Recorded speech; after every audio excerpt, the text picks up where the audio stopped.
But then I heard you at the very end say you believe the decline happened from all this. I'd like to welcome everyone to this judiciary hearing. We have multiple member statements today, so without objection, I'll introduce my longer statement into the hearing record. Today's hearing is about competency, corruption, and cover-up within the Biden administration. Simply put, the last administration was rudderless. From one crisis to another, the Biden administration failed and faltered. The partisan media did their best to cover up those failures. Having discussed these issues with my colleagues, Senator Cornyn and Schmidt, who requested to lead this hearing, all of us agreed that this committee must discuss this important matter. An important part of this discussion involves the last administration's weaponization of law enforcement against Trump and his associates, which was done to try and win an election. That, too, they tried to cover up. Since I became chairman of this committee, my investigative work has exposed how weaponization was done. Look at the FBI's Arctic Frost investigation, which ultimately became one of Jack Smith's cases against President Trump, based upon records that I've made public. The case's origin was anti-Trump FBI agent Tebow and his merry band of artisans and partisans.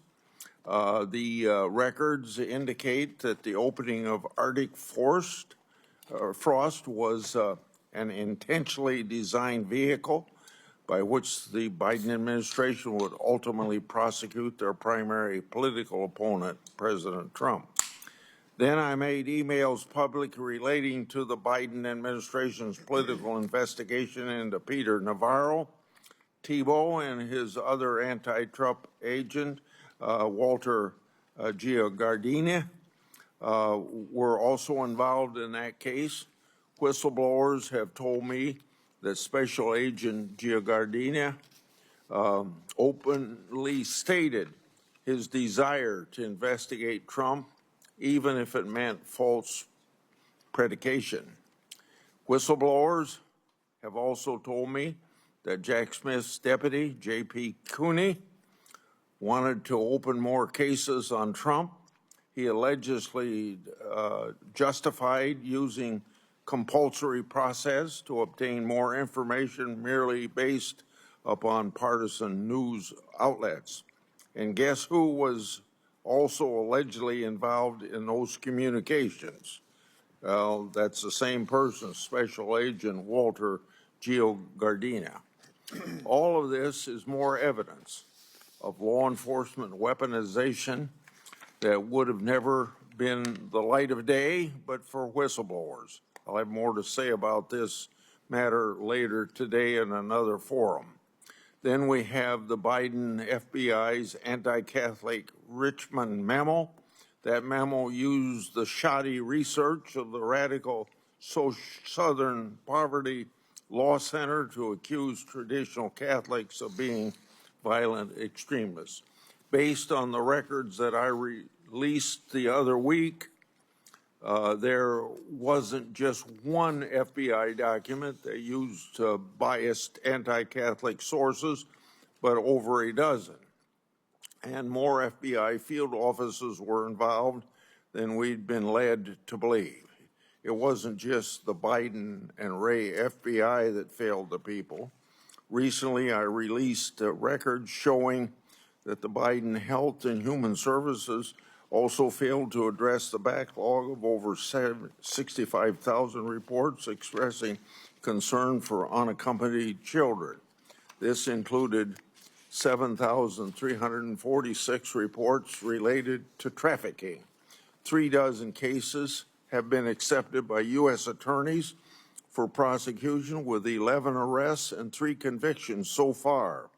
The Biden administration had a responsibility to do right by the American people. By any metric, they failed.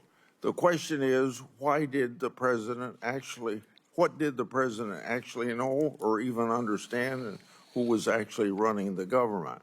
But regardless, the buck stops with the president, and President Biden will have to answer to history for what's happened the last 4 years.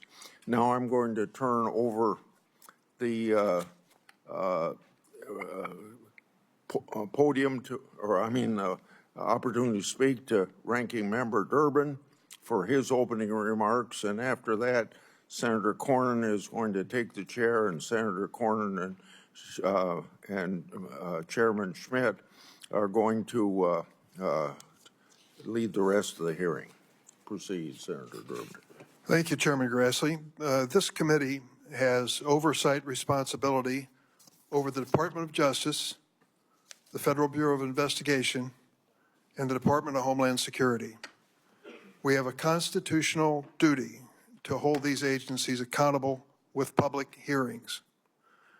By this date, in my first year as chairman of the Senate Judiciary Committee, we had already held 2 major oversight hearings with Biden administration agency heads, including one with the FBI Director Wray on domestic terrorism threats. So far this year, the Republican majority in this committee has not held a single oversight hearing, despite numerous critical challenges facing the nation that are under our jurisdiction. In the last week alone, several events have demanded this committee's immediate attention. The horrific assassination in Minnesota, the treatment of our colleague Senator Padilla by federal agents in Los Angeles, and President Trump's unprecedented deployment of the U.S. military in Los Angeles. We should hear without delay from Attorney General Bondi and FBI Director Patel about what they are doing to address the unacceptable political violence in our country, including threats to Article III judges and justices, as well as members of Congress. And we need to hear from the Homeland Security Secretary Noem about the treatment of our colleague, Senator Padilla, and this administration's mass deportation campaign against immigrants. But instead of exercising this constitutional oversight duty, my Republican colleagues are holding this hearing, apparently armchair diagnosing former President Biden is more important than the issues of grave concern which I have mentioned. To take a few examples of the issues this committee should be addressing, the Trump administration has removed dozens of senior career prosecutors and FBI officials with decades of national security expertise, leaving our nation more vulnerable to terrorism and other national security threats. This should be explained to this committee. The Justice Department has diverted hundreds of law enforcement agents away from combating cartels, drug trafficking, and gun violence to participate in President Trump's mass deportation campaign. This should be addressed in an open hearing of this committee. The Justice Department is also turning a blind eye to corruption. The administration has gutted the Department of Justice's Public Integrity Session, which oversees political corruption, just as the president's shameful crypto scheme unfolds. And the administration has removed Department of Justice career ethics officials and shut down the office charged with investigating misconduct by DOJ attorneys. With these internal checks gone and this committee asleep at the wheel, it's no surprise that Attorney General Bondi signed off on President Trump to accept Qatar's gift of a $400 million luxury airliner, despite the fact that the Attorney General was previously a registered foreign agent for the Qatari government. We are still waiting for her official finding on this gift transfer. And it's no surprise that Department of Justice official Amo Bove tried to strike a corrupt bargain with New York Mayor Eric Adams, dropping public corruption charges in exchange for the mayor's cooperation with Trump agenda mass deportations. When it comes to these historic, compelling issues, the GOP majority tells America to move along. Nothing to see here. Let's revisit this administration of a previous president in this hearing. Let's revisit a 20-year-old precedent on the use of an autopen. And I know my Republican colleagues are eager to discuss President Biden's pardons. But why are they ignoring the actual pardon crisis that's taking place right now? President Trump's pay-to-play scheme. Last month, President Trump pardoned Paul Walzak, who pleaded guilty in 2024 to withholding over $7 million of taxes from his employees' paychecks and failing to pay them to the Internal Revenue Service. What warranted Mr. Walzak's swift pardon by President Trump? His pardon application explicitly cited millions of dollars his mother raised for President Trump's campaigns and other efforts to support the president. But that was not enough. It was 3 weeks after Mr. Walzak's mother attended a $1 million a person Trump fundraiser in April of this year that Mr. Walzak was miraculously receiving his pardon. And now he no longer must pay $4.4 million to the taxpayers of this country. That's one example of the many pardons granted to President Trump's wealthy donors and political supporters.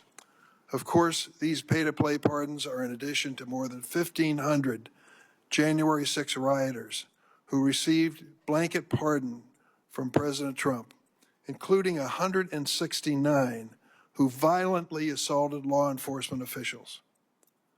And we're going to make a question of cognitive ability. I think we should consider what happened in Alberta, Canada, just this week, where President Trump was at a press conference with British Prime Minister Keir Starmer and said the following: "You all know the great PM of the UK, and we just signed a document." President Trump continued, "We just signed it, so we have our trade agreement with the EU.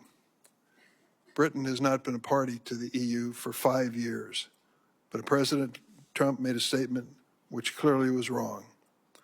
Now I'd like you to see a short video that includes some other examples of cognitive ability.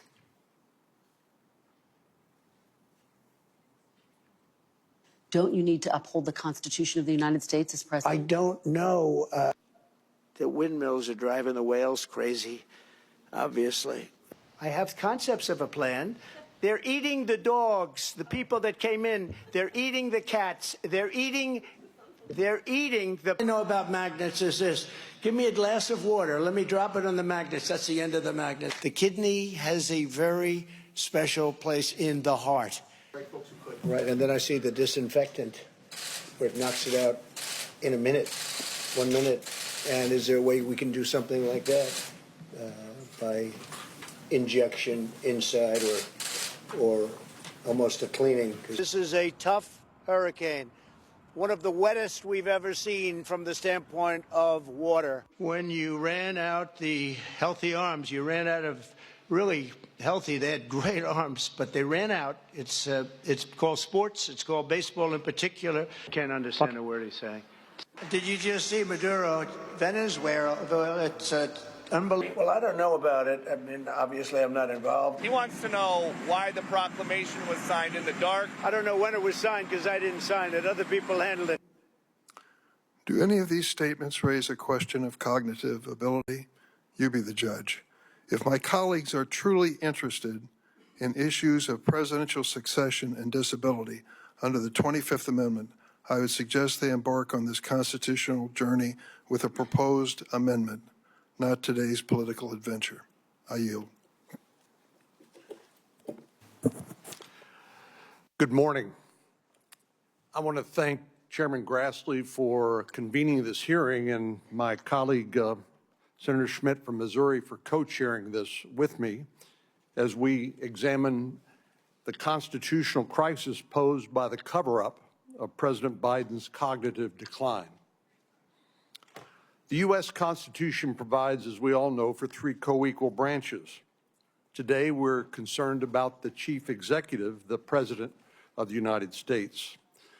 As we know, the chief executive, the head of the executive branch, enforces the laws, appoints high-ranking officials, serves as commander-in-chief of our armed forces, can issue pardons, and can veto and advocate for legislation.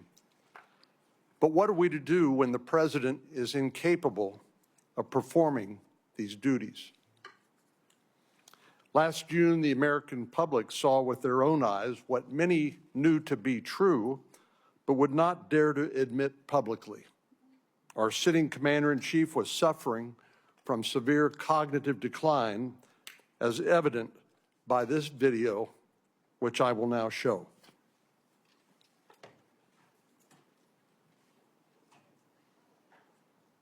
For what I've been able to do with the with the COVID, excuse me, with dealing with everything we have to do with. Look, if we finally beat Medicare, wants to get away with, get rid of the ability of Medicare to for the ability to us to be able to negotiate. As we now know, there was a conspiracy to hide the president's true condition by his family, by his staff, by the media, and many elected officials.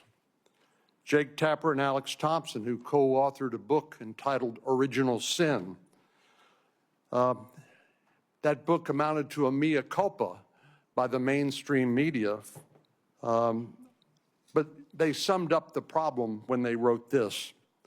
Quote, what the world saw at Joe Biden's one and only 2024 debate was not an anomaly. It was not a cold. It was not someone who was under or over prepared. It was not someone who was just a little tired.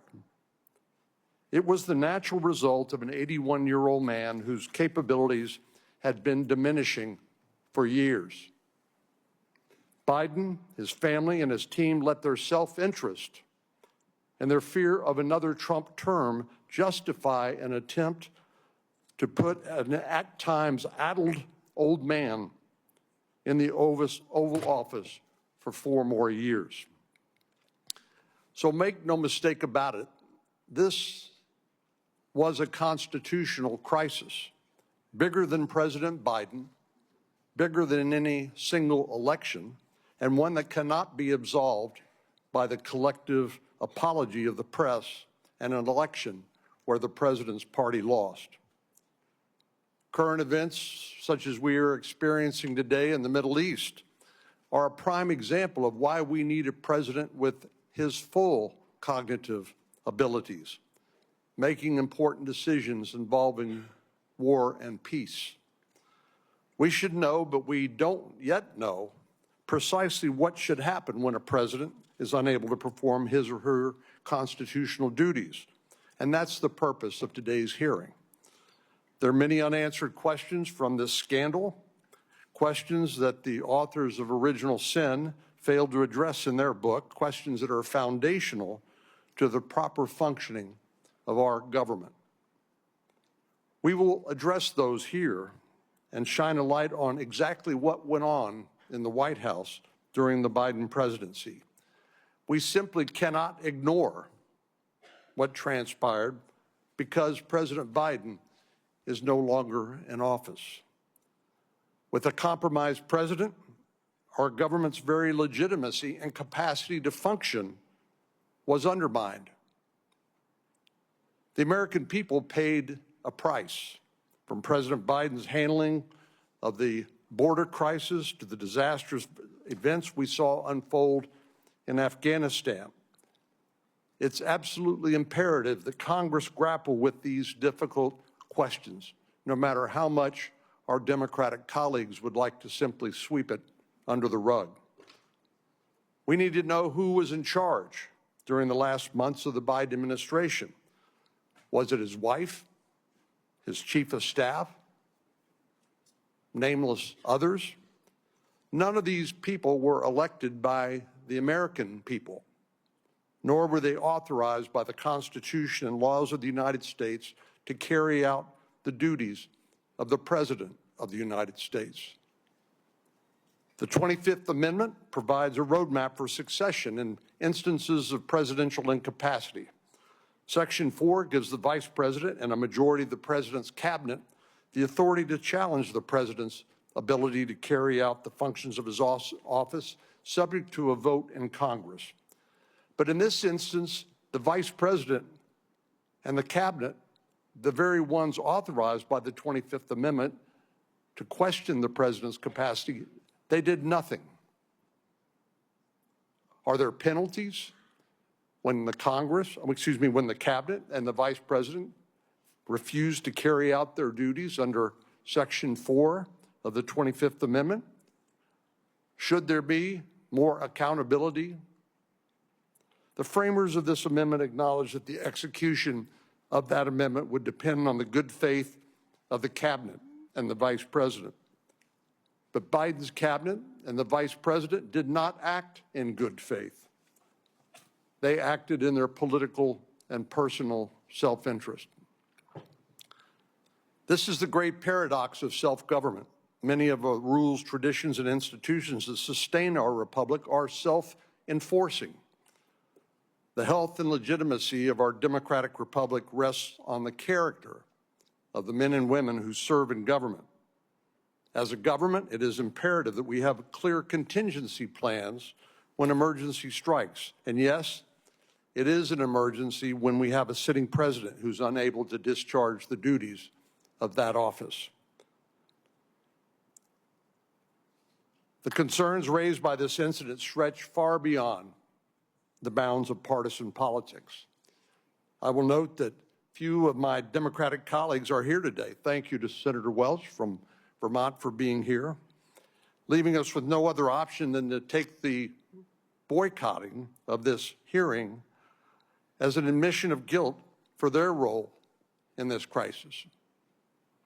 We must not turn away from the search for answers, and it is not an overstatement to say that the future of our country could one day hinge on how we choose to act or not act on this very issue. I look forward to hearing from our witnesses this morning as we examine the difficult but necessary questions that must be answered from this monumental scandal. I yield to my colleague from Missouri, Senator Schmidt, who will now co-chair the hearing. Thank you. I do want to begin by expressing my sincere gratitude to Chairman Grassley for granting me the privilege of co-chairing this committee with my esteemed colleague, Senator Cornyn. The title of the hearing, Unfit to Serve, captures a sobering and undeniable truth. President Biden was mentally unfit to carry out the responsibilities of the most powerful office in the world. Given his mental incapacity, the American people deserve to know who was running the country the last 4 years. Today, as we seek to answer this question, it is deeply disappointing but not surprising that most Democrats on this committee have chosen to all but boycott the hearing and have failed to call a single witness. They have chosen to ignore this issue like they ignored President Biden's decline. Their absence speaks volumes, an implicit admission that the truth is too inconvenient to face. By refusing to engage in this critical examination, they abdicate their responsibility to the American people. This de facto boycott is not just a refusal to participate, it's a refusal to serve the American people who deserve answers about who is truly leading their government. President Biden's decline did not suddenly begin in June of 2024. It was a persistent and obvious truth that was evident for years to anyone who was willing to see it. This reality did not require special insider knowledge or investigative reporting to uncover. We didn't need Jake Tapper and Alex Thompson to tell us what millions of Americans could freely observe with their own eyes. The truth was glaringly obvious. Anyone who was paying attention could tell that the emperor had no clothes. Nearly a year ago, I took the historic step as the first U.S. Senator to formally call for the invocation of the 25th Amendment against President Biden. I sent letters to every cabinet secretary and the vice president laying out the urgent case. Our nation was effectively without a leader. The absence of a functioning president wasn't an abstract issue. It inflicted severe consequences on our nation, consequences that touched every aspect of American life. On border policy, our nation's borders were handed over to the radical left-wing element of the administration, throwing open our borders to 15 million illegal aliens, an unprecedented immigration crisis that pulled our nation into chaos. On foreign policy, haphazard and reckless decisions placed our warfighters in jeopardy, escalated conflicts around the globe, and led to a catastrophic humiliation on the world stage that claimed the lives of 13 American soldiers, including one Missourian, during the disastrous withdrawal from Kabul. On the economy, rampant inflation drove up the cost of life's essentials, making them unaffordable to countless hardworking families. In the realm of culture, the regime censored free speech, closed down churches, targeted traditional Catholics and parents at school board meetings, and let an unelected class of left-wing radicals degrade, attack, and lie about our history and our heritage. A poisonous anti-Western, anti-American ideology that had once been confined to elite university classrooms suddenly became the official White House policy. All of this was done not in isolation. It was sustained, defended, and covered for by an alliance of elite institutions, from the media to the so-called expert class to big tech to the federal bureaucracy itself. When we speak of collusion among elites, or the so-called deep state, we're accused of being conspiracy theorists. But this was no theory. It was plain and overt, out in the open for everyone to see. For 4 years, we had a president who could barely string together coherent sentences after 6 p.m. Yet, this glaring fact went unreported, undiscussed, and unaddressed. Why? Because the Democrat Party, corporate media, federal bureaucracy, and big tech companies collaborated to conceal the truth from the American people, not out of ignorance, but because it advanced their own interests. In the absence of a functioning president, chaos took hold. An empty vessel occupying the Oval Office becomes a puppet for those surrounding him. Many elected officials, including some in this chamber, have used autopens, a mechanical device that replicates a signature. There's nothing inherently wrong with that, so long as we are the ones actually making the decisions. But under President Biden, the autopen became a troubling symbol, a symbol of an absentee president and an executive branch directed by nameless, faceless aides that no one outside of Washington, D.C. had ever heard of and no one ever voted for. It was the autopen presidency, a government run by committee rather than a leader chosen by the American people. By contrast, love him or hate him, we all know President Trump is in command of his presidency, and he is the one calling the shots. It is plain as day that President Trump is actively making the decisions, whether announced via Truth Social or signature. Under President Biden, that transparency and certainty evaporated. We cannot confidently say that the decisions bearing his signature were the will of the president or his Politburo. That goes doubly for his social media posts, including his decision to drop out of the 2024 presidential election.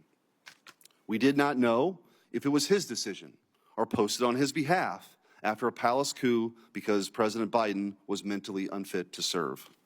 The corporate media played an indispensable role in this cover-up, systematically suppressing discussion of President Biden's condition. As we will demonstrate in the video evidence presented today, dissenting voices were silenced, and the truth was buried. It was not a passive oversight. It was deliberate. It was a deliberate campaign to shield a narrative that protected the interests of the most powerful. Even members of this very committee, some of whom served alongside then Senator Biden when he chaired this very committee, defended his mental acuity for years. Now Jake Tapper and Alex Thompson offer a convenient narrative to absolve everyone involved. The media lacked access, the family was overtly protective, the cabinet was incompetent, and Robert Hur said the president was merely a well-meaning man in aviators who liked ice cream. It is the tired, evasive refrain of the politician caught in a lie. Mistakes were made. Yes, mistakes were made, and every participant in the cover-up, from the media to the cabinet, is jointly and severally liable for what may very well be the greatest deception in our nation's history.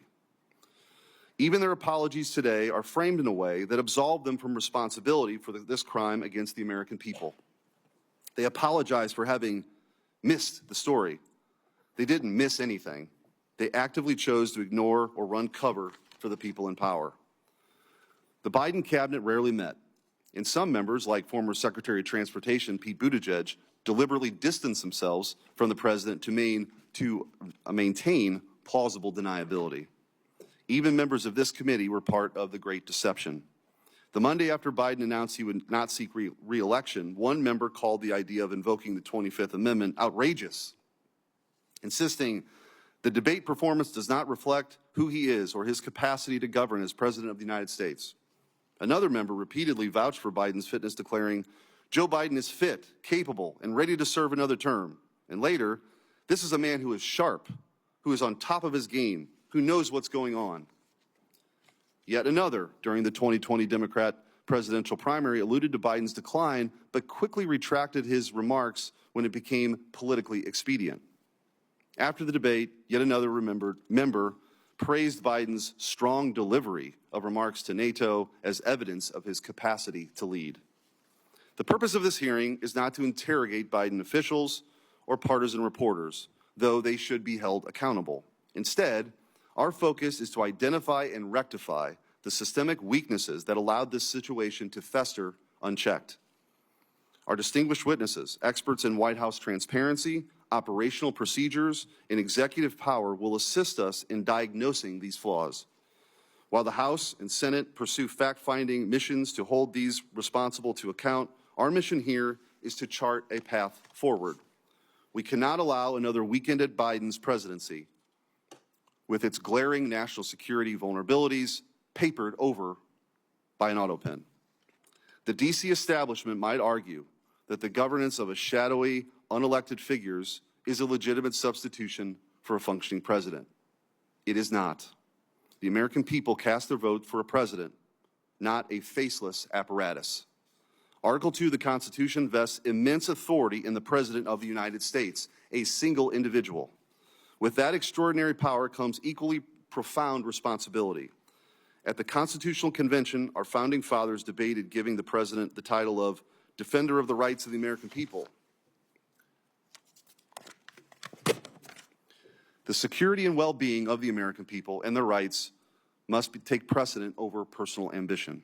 It is often said that power corrupts. I believe that power reveals. Over the past 4 years, this cover-up laid bare a disturbing reality. The left and the corporate media place their pursuit of power above the welfare of your families and your country. They dismissed your observations, urging you to not to trust your own eyes.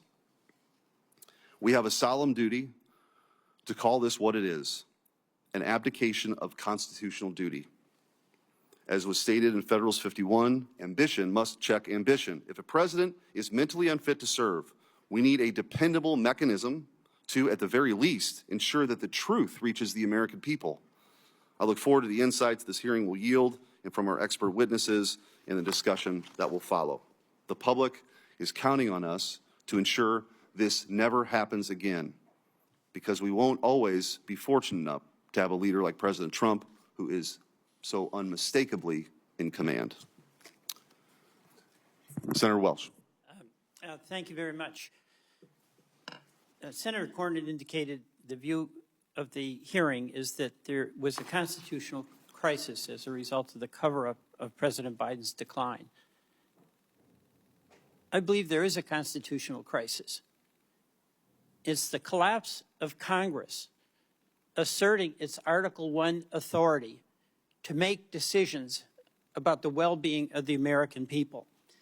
What has this Senate debated in the months that we've been here, other than nominations?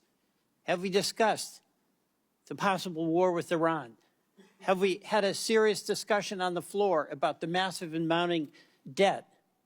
Have we had any discussion about the abdication of congressional spending authority by the impoundment actions of an administration? Have we had a discussion about climate change that is causing havoc throughout the world? What we've done is gone to the floor and haven't debated. We've gone to the floor and voted on nominations.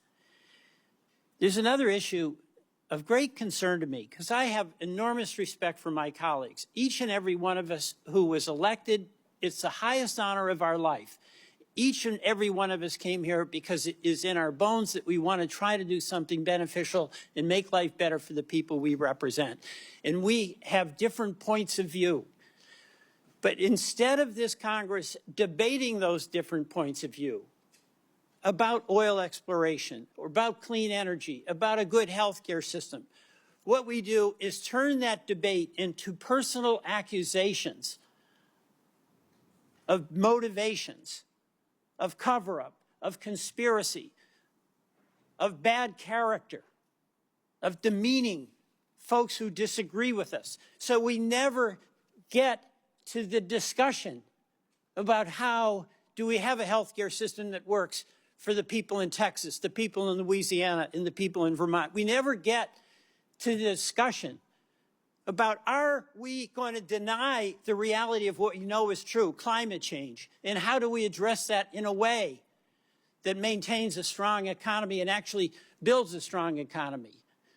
We get into the accusations that if you disagree with me, you're a left-wing radical. We get into these discussions that if you disagree with me, you're a Marxist. We get into these discussions that fan the perception of the people we all represent, who desire nothing more than be able to take care of the families, live with some security, make a contribution in the communities where they live. That if a person disagrees with you, they are a bad person. We will get nowhere with that approach. Now, so many of the things that happened in the Biden administration, I totally supported, and many of you totally opposed. Those are policy disagreements. He came in with COVID. We got through COVID. We can debate about how we did it, but that was an accomplishment. The American Rescue Plan, we had the biggest jobs creation in the history of the country. The CHIPS and Science Act, acknowledging that we have to have a strong economy and be able to have the best chips here manufactured in the United States. We did that. The Federal Disaster Program improved significantly. And I can go on. And I'll take up something where we didn't do well, and that's immigration. You won that argument. But does it mean that those who disagreed with you and along the way were bad people, should be labeled Marxist, should be condemned? The American people ultimately gets to decide. But to the extent that we have a responsibility that we share, Republicans and Democrats, whichever side of the issue you're on, is to debate the issue and not debase the people who are in the debate. That's what I see as the crisis that we're facing in this Congress. Our refusal to engage in the serious discussion about the issues that are having such an impact on the people we represent.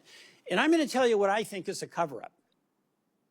I think this big, beautiful bill done by reconciliation, where by decision of the majority, not a single member of the minority who represent half of the citizens of this country can even be in the room when the terms and the policies are being debated. We are not there. That is what I call a cover-up, because our responsibility to the people we all represent is to debate health care, is to debate our budget, is to debate about the debt that we're going to be leaving future generations. And there is no debate in what is going to be decided in the private back rooms amid discussions, not even of all the Republicans, but of some Republican leaders. That's what's going to have a lasting impact on the people every one of us represents, whether it be in Missouri, Texas, North Carolina, or Louisiana, or Vermont. We can't even do our jobs because we're not allowed to be in the room. So, sure, we can enjoy the pleasure of looking back at the Biden administration and then getting into the weeds about when and where and how the president was acting at any given moment. But, you know, I ask myself before I get into a debate and before I do anything, why am I doing it? And if I do it, does it have the potential to make things better for the people I represent? And if the answer is no, it doesn't any opportunity to help the folks in Vermont, I just shut up. That's what I do, because it won't help. What we're doing right now won't help. It will not help. And I ask myself, why in the world are we doing it? But we know the answer to that, because the politics that has been embraced in this Congress is the politics of accusation, of demeaning adversaries, of deflecting from engaging in the hard discussion about hard issues and trying to come to some common agreement that's going to be to the mutual benefit of all of the people that we represent. I yield back. Thank you. We'll now introduce the witnesses. First up, from my left to right, John Harrison. John C. Harrison is the James Madison Distinguished Professor and Class of 1941 Research Professor at the University of Virginia School of Law. He's a graduate of the University of Virginia and the Yale Law School. After graduating from law school, he engaged in the private practice of law, then clerked for Judge Robert Bork on the U.S. Court of Appeals for the D.C. Circuit. From 1983 to 1993, he worked at the U.S. Department of Justice, including as Deputy Assistant Attorney General in the Office of Legal Counsel. He joined the law faculty at the University of Virginia in 1993. In 2008, he was on leave from the law school to serve as counselor on international law and legal advisor to the United States Department of State. His principal academic fields are structural constitutional law, administrative law, federal courts, and constitutional history. Skipping over the empty seat to Theo Wald. Theo Wald is a visiting fellow for law and technology policy at the Heritage Foundation. Wald is the former Solicitor General of Idaho. Previously, Wald served as the acting assistant attorney general in the Office of Legal Policy at the Department of Justice and deputy assistant to the president for domestic policy under President Donald Trump. Wald clerked at the U.S. Court of Appeals for the District of Columbia Circuit for Judge Janice Rogers Brown and the U.S. District Court for the District of Puerto Rico for Judge Jose Fuste. Wald is an intelligence officer in the United States Air Force. Wald holds degrees from Georgetown University, where he studied government and English, and from the University of St. Andrews, where he studied English literature, and a JD from the University of Notre Dame. Mr. Wald and his wife have 5 children and live in Boise, Idaho. Sean Spicer.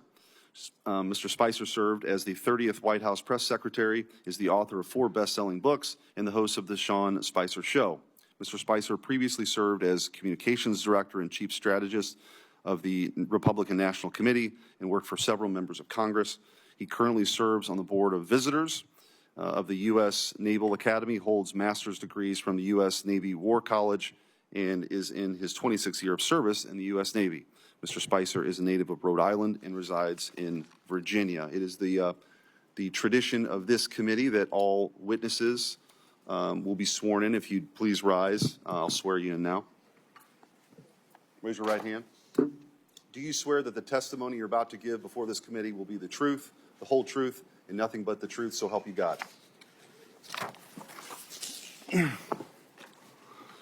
Thank you. And now we'll start with you, Mr. Harrison, with your opening statement.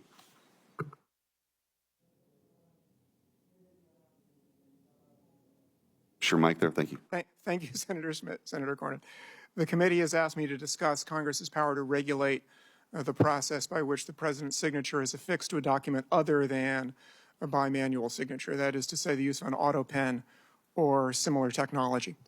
I have 4 points to make. The first is that the Constitution and the laws generally, when they require that the president act by signing a document, do not require that the president manually sign the document. The Justice Department's Office of Legal Counsel wrote an opinion on that subject in 2005, which is quite extensive, and I find it persuasive. The concept of signature is signing a document is more general than, like a lot of concepts, more general than its central application. The central application is manual signature, but that's not the only way by which someone can sign a document. Someone can also sign a document by indicating that the person signing the document has decided that that person's signature should be affixed to the document by some process other than manual signature. The second point is that as a general matter, Congress has power to carry into execution the constitutional powers of the other branches of government. The last power that is conferred on Congress by Article 1, Section 8, is the end of what's called the necessary and proper clause, and it provides that Congress shall have power, I'll read the whole clause, to make all laws which will be necessary and proper for carrying into execution the foregoing powers, that's Congress's other powers there in Article 1, Section 8, and all other powers vested by this Constitution in the government of the United States or in any department or officer thereof. That's the last part. That's the part that's relevant here. It's sometimes called the horizontal necessary and proper clause because it operates horizontally among the three co-equal branches. Congress is the legislature. There are times when one of the other constitutional powers can use support that can be given only by the force of law. And that is something that Congress can do with a horizontal and necessary and proper power. The next thing I'll say is there are some principles, I think, that should govern exercises of the horizontal necessary and proper power. The first is that it operate to support, to assist, to make cause to function better, the power that is being carried into execution, be it that of the president or that of the federal courts. The second is that in supporting the other powers, Congress not seek to exercise powers that are vested elsewhere, like the power to decide cases, like the president's power of pardon. And third, when Congress exercises that power, it should make sure not to put substantial burdens on the exercise of the other powers that it's seeking to support, powers that once again are vested elsewhere than in Congress by the Constitution. I think Congress can regularize the process by which the president's signature is affixed without his manual signature in a way that would be consistent with Congress's horizontal necessary and proper power. In particular, Congress can require that when the president indicates that his signature is to be affixed to a document without manual signature, that that decision by the president be documented and some individual record that the president has made that decision and that be made part of the public record, say by being published in the Federal Register or the weekly compilation of presidential documents. A statute like that would carry the president's power into execution because making sure that the president really has made a decision and that it wasn't made by someone else with the president's autopen is a way to make sure that the power is properly exercised, that is, by the president. As long as a statute like that is completely neutral, applies the same way to all presidential decisions, it shouldn't raise any problem of Congress trying to control the president's authority. Again, constitutional powers are vested in the other branches and supported by Congress under the horizontal necessary and proper power. And third, a requirement of documentation. Well, the White House does a lot of documents. The requirement of documentation would not place a substantial additional burden on the president and the processes by which the president acts. And I would suggest that if the committee consider legislation along these lines, that it inquire into the paper flow process currently used in the White House so that any statute Congress enacts will make that process work better rather than burdening it, making it not work as well. Thank you. Thank you. Mr. Wald. Senator Corbin, Senator Schmidt, members of the committee, thank you for the opportunity to testify this morning about how the cover-up of President Biden's mental decline endangered America's national security and undermined the Constitution. The U.S. Constitution vests executive power in a single person, the president. At the founding, the president exercised the executive power through only a small group of trusted advisors and personnel. In fact, President Washington had a 4-member cabinet. Today, the president directs a Leviathan executive branch with 15 cabinet departments and at least 4 million full-time executive branch employees. The executive branch proliferation has a single source of democratic legitimacy, that by order of the U.S. Constitution's Article 2, the president is both elected by the American people and vested with the executive power, all of it. Traditionally, the president takes positive actions and authenticates those actions through his signature. His signature is required for the most significant actions he may undertake: to sign an executive order, to take any action invested in him by the Constitution, as in granting a pardon, and to take the most important action of all, to sign a bill into law. In all these cases, the president's signature is itself the protection of democratic principle. When the president signs, he communicates his assent and endorsement of the action he takes. The autopen is a device that signs the president's signature to a document. The Oversight Project, of which I am a board member, has discovered that the Biden White House deployed an autopen to affix President Biden's signature to pardons, prison commutations, executive orders, and presidential proclamations.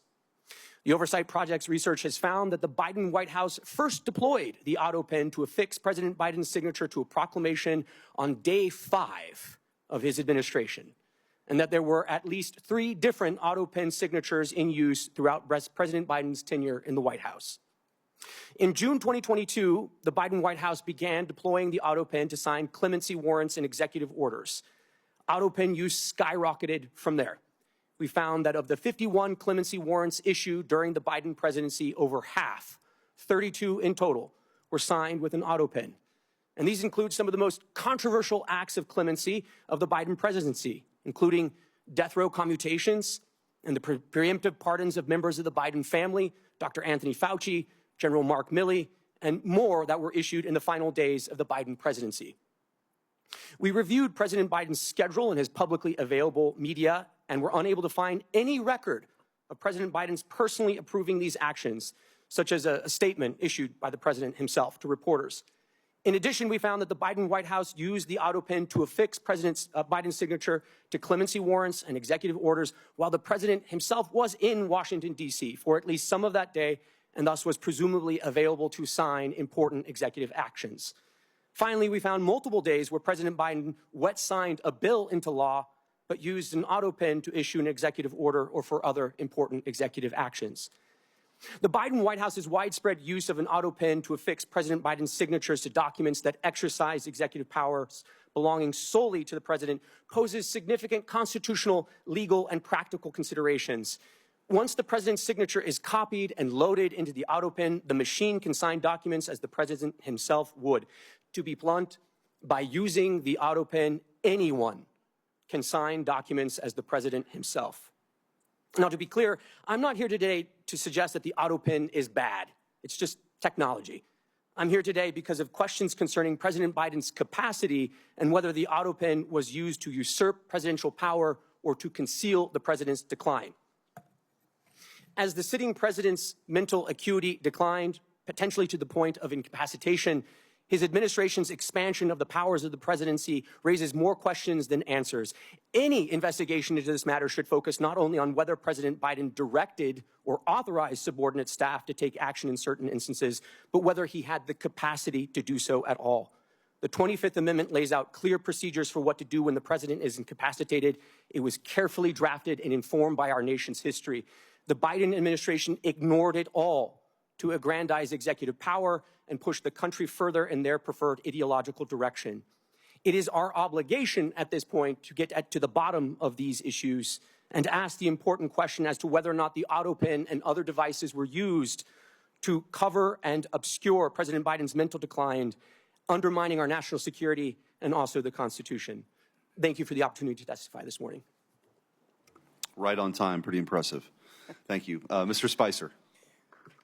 Chairman Schmidt and Cornyn, members of the committee, thank you for having me. I was asked to share my experience as a senior White House staffer with respect to the interactions that I and other senior staff had with President Trump during his first term. During my tenure as press secretary, I interacted with the president multiple times every day. Most days I would talk to him by phone or in person early in the morning and then multiple times throughout the day, including weekends. For the most senior positions in the White House, those designated by the rank of assistant to the president, which includes the White House chief of staff, the White House counsel, and the press secretary, it is critical to have regular interaction with the president. The position of press secretary especially demands this type of consistent and intentional communication. I or any other press secretary, regardless of administration, could not do the job effectively without regular communication with the president.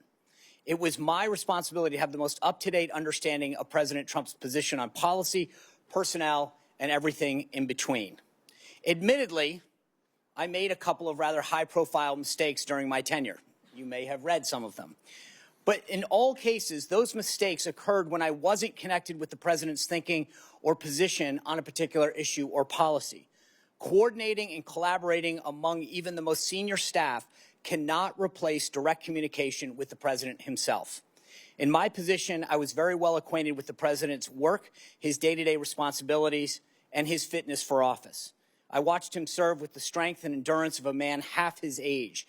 As you can see on almost a daily basis through events, statements, and social media posts, he's up early and ends his days very late. Yet in several instances during his first term, the media questioned his fitness for office. Guests and so-called experts like Sanjay Gupta at CNN were called upon to speculate on the result of Trump's physical and mental well-being. The Washington Post ran hit pieces with headlines like, "The White House struggles to silence talk of Trump's mental fitness." Vox wrote, "Is Trump mentally unfit to be president?"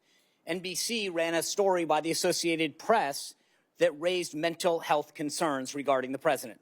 CNN's Brian Stelter questioned if members of the news media were, quote, tiptoeing around obvious questions about President Trump's instability. These headlines were not isolated instances. Most major news outlets ran with these ridiculous type of propaganda pieces. To use one of the media's favorite terms, these inquiries were without evidence. That brings us to the juxtaposition of how the very same media covered the Biden administration. To be blunt, the legacy media failed the American people. They failed to do their job. Many, rightly so, believe the media in this country is culpable in covering up the obvious decline of the 46th president of the United States. The scrutiny that was baselessly directed at President Trump during his first term was wholly absent from the media coverage of the Biden White House. The media lacked any sense of curiosity that would naturally stem from what the public could see with their own eyes. Even in the face of deeply concerning and public signs of President Biden's mental and physical decline, legacy media outlets were silent. Biden and his senior aides flatly dismissed the need for a cognitive test during his tenure, as had been requested of President Trump. Yet no protest was heard from the voices that were so critical of Trump. With the exception of a couple White House reporters like Fox News Channel's Peter Doocy, reporters generally refused to breach the subject at White House briefings. News outlets weren't the only ones complicit in covering up Biden's decline. Presidential staff would have or should have been interacting with Biden on a daily basis. At best, his administration was grossly negligent. At worst, Biden's staff actively concealed his fitness for office. When White House Press Secretary Karine Jean-Pierre said President Biden could run circles on her, there were only two possible conclusions: that she herself was in poor health and in need of medical assistance, or that she was lying. There is no question that a vast difference between how President Trump interacted with his staff and how President Biden did. Whether one supports President Trump or not, he is clearly the most accessible and transparent president in modern history. And there is no question who is running this country. The same cannot be said of President Biden. It is the president who is elected by the American people. The role of staff is to execute his agenda and policies. I thank the committee for holding this hearing so that going forward, the American people can have the confidence in who is running the country and making critical decisions. The American people deserve no less. Thank you for those opening statements. The minority did not call any witnesses for today's hearing. They have chosen to ignore the hearing as they chose to ignore President Biden's mental decline. But we do have a short video of some previous statements from the Biden administration officials and Democrat Party officials telling us not to believe our lying eyes. We can play the video.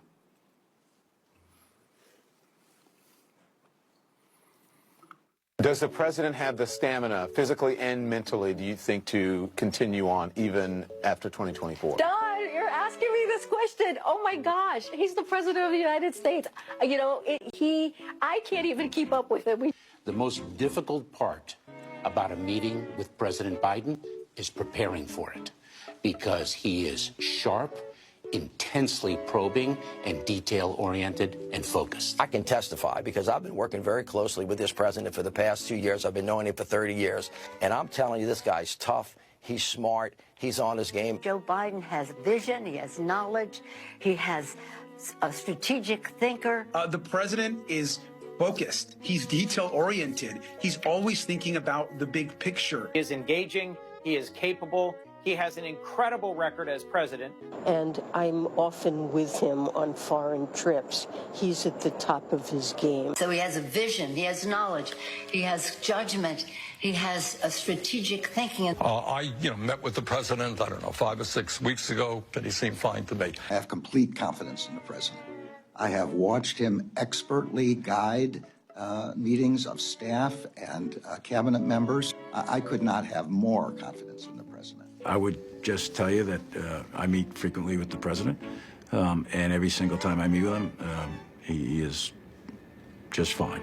But he is, again, knowledgeable, wise. Incredibly sharp, incredibly probing, incredible command of the details. He is sharp. He is on top of things. There is nothing to these challenges, these suggestions that somehow he's not sharp and he's not capable. We see Joe Biden up close. We know how attuned he is to the issue. And you're going to see how smart he is and the experience he has. I say his age is an asset. Aha! He's wise. Yes, he's wise. He has wisdom. He has experience. And his experience, because of his age and his wisdom, has been invaluable to this country. A lot of countries, people who've been in office a longer period of time are praised for their wisdom. I have seen a lot of 72-year-olds not as capable as this 80-year-old. It is hard for us to keep up with this president. His mental acuity is great. It's fine. It's as good as it's been over the years. He's fine. All this right-wing propaganda that his mental acuity has declined is wrong. And this kind of sense that he's not ready for this job is just a bucket of BS that's so deep, your boots will get stuck in. Okay.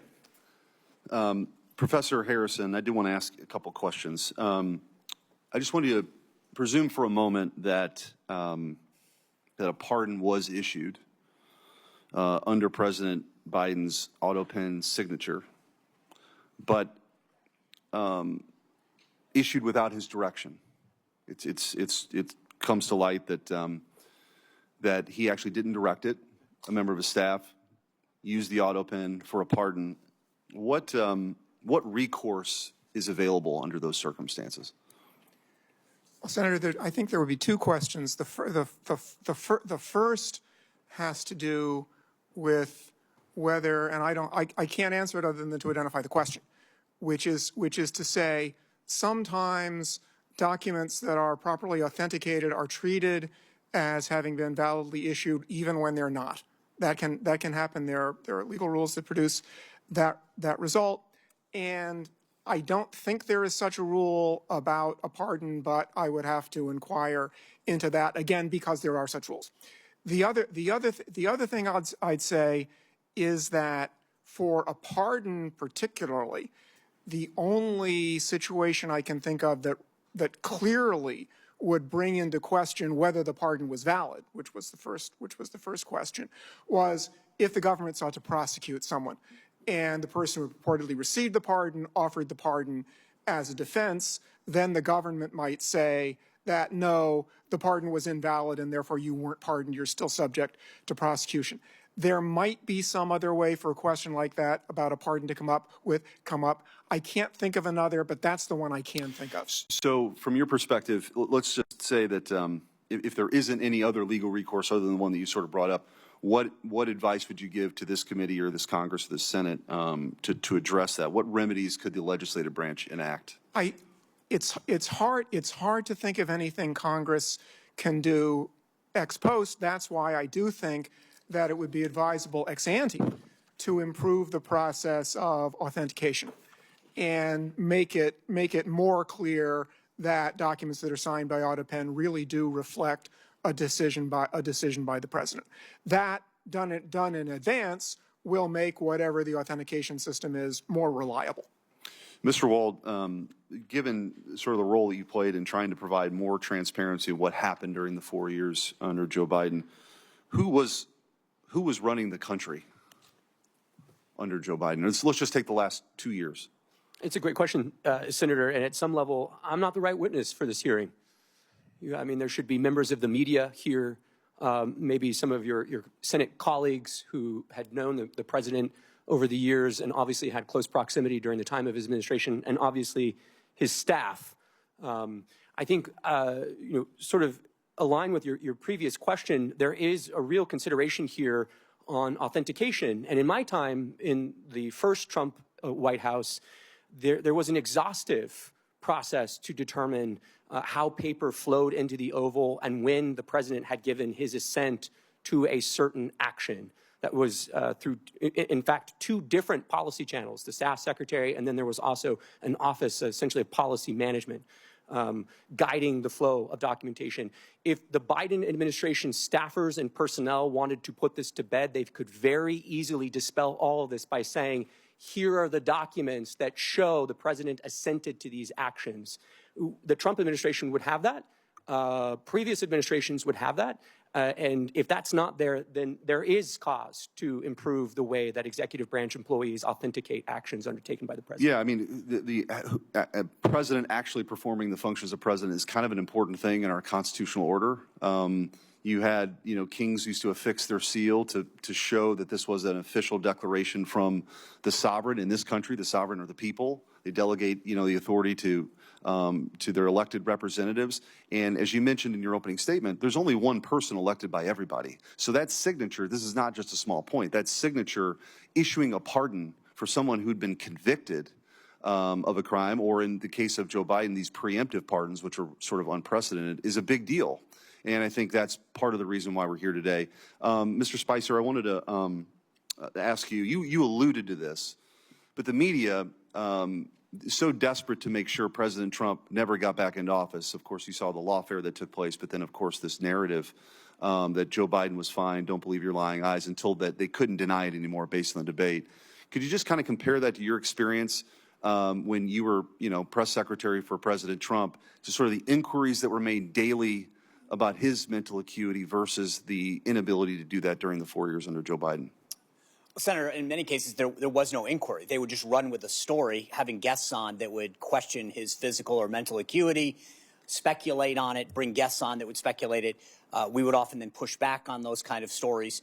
That's in vast contrast to the lack of any kind of curiosity that existed throughout the 4 years of President Biden. And I think the difference was they would seize on the simplest thing with President Trump, whereas in President Biden's case, there was multiple issues of physical, mental confusion, him going in the wrong direction, him falling down, him misunderstanding an event or not being able to finish the sentence. That was never the case with President Trump. They were almost manufacturing instances in his case without actually trying to get to the bottom of a story or inquire within the press office to get our response. They would go with the story, then we'd push back.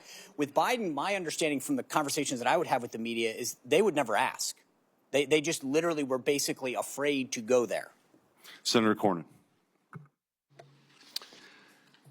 Professor Harrison, it strikes me when talking about the autopen, there are really two issues. One is the mechanical use of an autopen in lieu of an actual signature by the president. But it seems to me that we're confronted with more important or more fundamental issues is, did the president know that the autopen was being used for that purpose? And so one would be if somebody stole the autopen and was signing pardons on behalf of the president, but what we're confronted with here is really the capacity of the president of the United States to understand what he was supposed to be doing. And just thinking about other areas of the law where capacity is important, and whenever it comes to people writing a will, let's say, for example, disposing of their property to their children and grandchildren, occasionally there arises the issue of testamentary capacity by the person disposing of their property.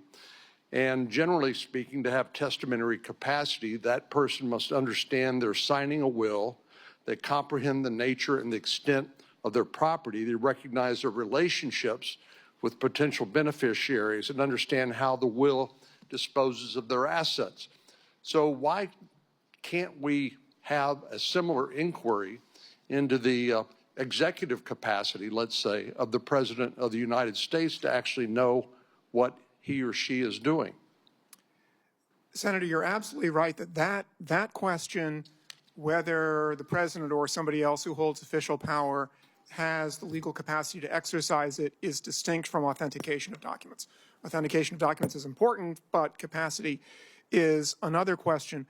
With respect specifically to the president, I think the answer there is, and this may be out of the frying pan into the fire kind of answer.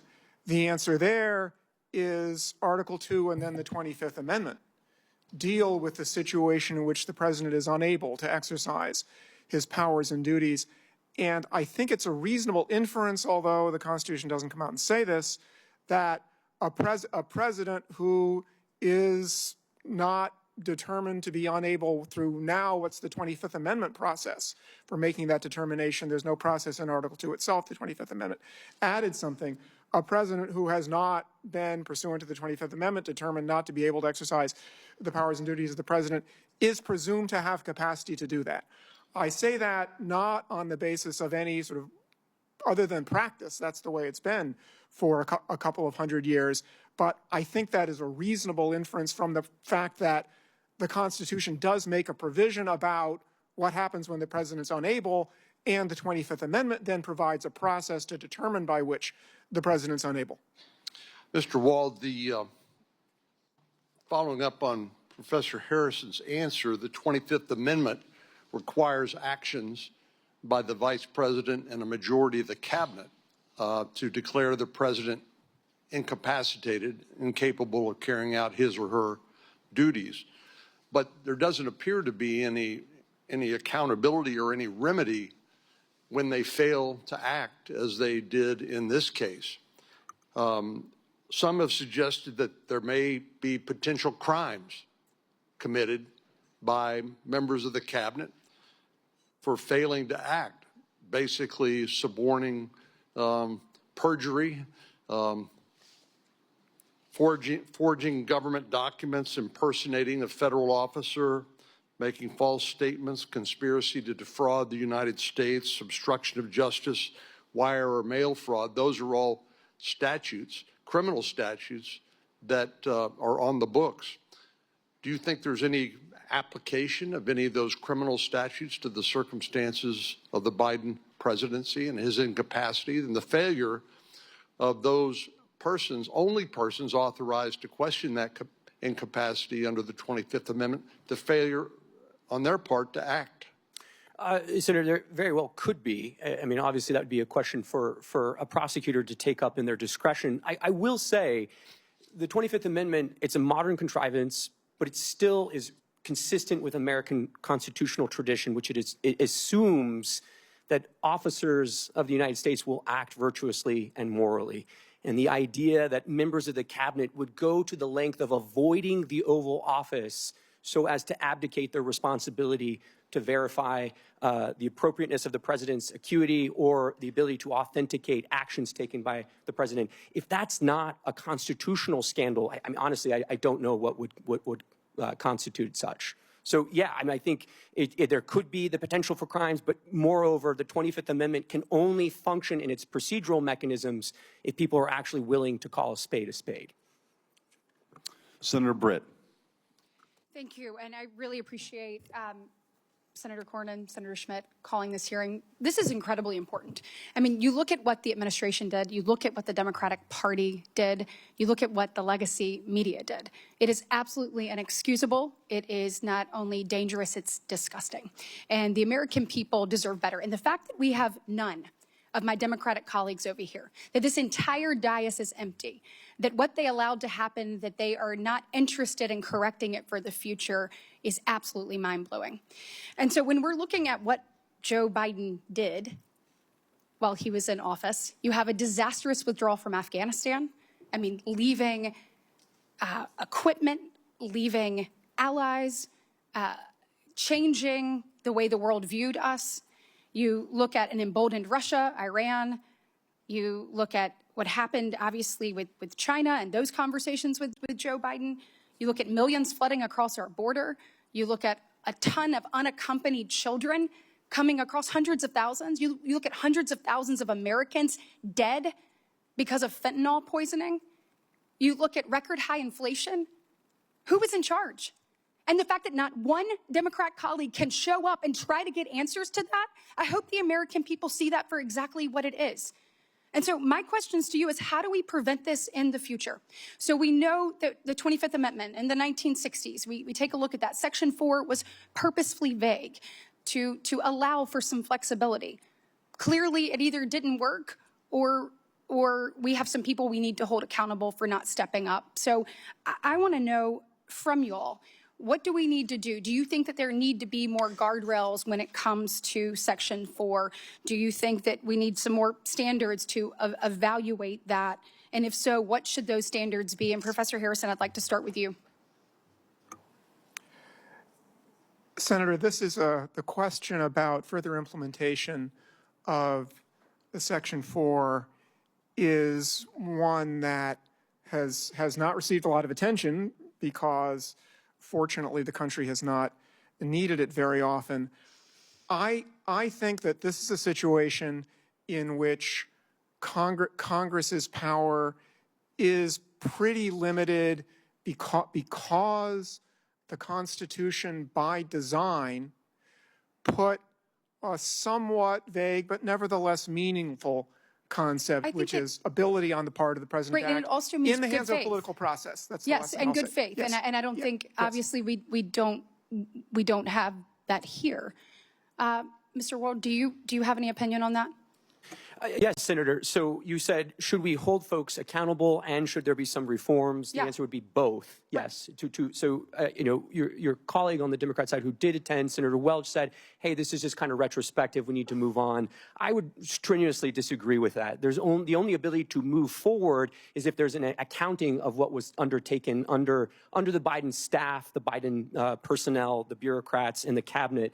And one thing I'll just say is this very issue was debated by Republicans in 1988 in the Miller Commission report at the University of Virginia. Republicans had the open and honest, transparent discussion about the end of the Reagan presidency and whether or not there were other guardrails that needed to be imposed on the 25th Amendment. Some discussions were about the inclusion of a mental health professional on the White House medical team, whether the Surgeon General should oversee the inclusion of medical reporting as part of Section 4, Clause 4 of the 25th Amendment. All I'll say is all of those things have been set aside. There has been no legitimate discussion in the years since about how to make the 25th Amendment more robust and how it could actually operate in the instance that the president lacked capacity. And do we need to more clearly define what unable means in the 25th Amendment? Oh, I think most certainly, and I think there should be, look, you know, the other issue, and a number of legal academics, former colleagues of Professor Harrison, have taken this up over the years. I mean, Professor Calabresi wrote about this 20 years ago, that there needs to be a more precise definition. And there are lots of issues related to succession. There clearly does, because, I mean, even from all of us from the outside, we're saying there is a problem. And the fact that we could get no one on the inside to actually take a look at what they already knew to exist and then be able to hold them accountable, we have to have other guardrails moving forward. And that is absolute. So we need to be talking today about what those guardrails are. I have a question. I'm running out of time. It's two things. One, senior staff. So I have been a senior staff member. You take an oath when you get to come and work in this body. You know, you want to make sure you're doing what's best for the United States of America, for the state you serve, all of the things. Is there any way to hold senior staff accountable for either helping to cover up and or moving people to the side? Because it is clear that there are people within this administration that saw that, and they should be sitting in front of us today answering the question of why they turned their back on America, because that's exactly what they did. And so whether it's secretaries, whether it's people in the administration, or whether it is senior staff, we deserve some accountability and we deserve some answers. And then my last question will be for Mr. Spicer, legacy media. How in the world do we hold them accountable? If all of us on the outside can see it and we are saying, get to the bottom of this, but yet they refuse, what mechanisms should we put in place to be able to hold them accountable for not actually following what is clearly in front of them? Senator, you're asking the right question. When it comes to accountability, it can't be overstated. When the Biden White House stripped 440 White House hard passes from independent journalists, they were attempting to control the narrative, to make sure that no one who wanted to hold them accountable was silenced. Part of what I think this administration has done so well is bringing in new voices, people from disparate backgrounds of all sorts, to ask the White House press secretary, to ask the senior staff, and to be able to hold them accountable. Part of it is allowing other voices in the media. We've seen what the legacy media did, but that's why I think the growth of independent media is so healthy for our democracy, and we need more of it, not less. Thank you. And then the senior staff question, please. Yeah, look, Senator, I mean, senior staff from the first Trump administration were brought in before committees and investigated for their participation in drafting the president's remarks on January 6th, for drafting a speech. So if there was an effort by senior staff, the Politburo, as they seem to like to have called themselves, if they were purposely distancing cabinet members, evading difficult Q&A with press, all as an attempt to conceal the president's mental acuity, yes, they should be held accountable. Thank you. Thank you. Senator Moody. Thank you, Senator Cornyn, Senator Schmidt. Appreciate you holding this important hearing. And certainly I appreciated my colleague, Senator Britt's remarks in listing out so many of the failures of the last administration as they played out. I think Americans, yes, sat horrified as they watched these events unfold, but at the core of those failures were bad policy decisions. And the truth is, you know, people talk a lot about the end of the Biden administration and his debate performance.